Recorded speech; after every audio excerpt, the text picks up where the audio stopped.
नमस्कार भावांनो, कसे काय आहात? बरे आहेत ना? आम्ही खूप दिवस झाला व्हिडिओ नाही टाकलेला आणि मग त्यामुळे आता टाकतोय. आज गुढीपाडवा, महाराष्ट्राचा खूप मोठा दिवस आहे. हा नवीन वर्ष चालू होतं इथून मराठी अंकांप्रमाणे. तर आम्ही बनवतो, दरवर्षी करतो गुढीपाडवाचा, गुढी उभारतो. पण आता भाऊ ऑफ झाल्यामुळे आम्ही काही गुढी ह्या वर्षी नाही करणार. पुढच्या वर्षीपासून मग भाऊ, कारण 1 वर्ष पाळतात आमच्यात 1 वर्ष पाळतात. त्यामुळे चाललं आहे ह्या वर्षी तर काय बनवायचं, काही करायचं तर नाही आहे. कसं असतं ना माझ्या मित्रांनो, आपलं माणूस जर कधी सोडून गेलं ना, तर दुसरं मन भरून यायला खूप वेळ लागतो. आणि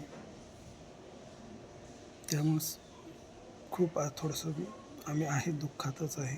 आता ह्या शनिवारी पूर्ण 1 महिना होईल त्याला ऑफ होऊन, भावाला माझ्या.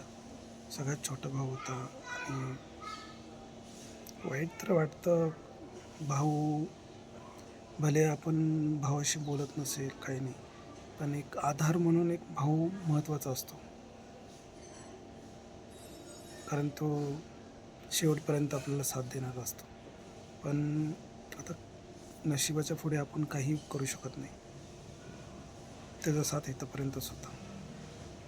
त्यामुळे तो आता गेला आहे. त्याच्या आत्म्याला शांती लाभो हीच ईश्वरीच्या शुभेच्छा आहेत. बघू, अजून 1 वर्षानंतर मग परत गुढी उभारू. आज श्रावणी छोटी चिकू, श्रावणीची मम्मी घरी होते. त्यांचा बी चेहरा बघितला होता आज मी. पण काय, आता सणसूद तर करायचं नाही. श्रावणी तरी म्हणली मला की पप्पा, आज आपण गुढी उभारणार नाही का? नाही म्हणलं बाळा, काका वारल्यामुळे आपण हे वर्ष करायचं नाही आहे. श्रावणीला बी समजून सांगितलं आहे मी. आणि चिकू तर काय आमची बारकीच आहे आता. पण आता खूप खोडकर झालेली आहे. आम्ही तुम्हाला व्हिडिओ पाठवत नाही, कारण लोकांना कसं वाटेल की आम्ही व्हिडिओ बनवतो आहे आणि यांचे भाव वारले तरीसुद्धा हे व्हिडिओ बनवतो. पण ठीक आहे, आता झाला 1 महिना, त्याच्या पुढं टाकत जाईल आम्ही. परत पुढच्या ब्लॉगवर भेटू तुम्हाला. नमस्कार.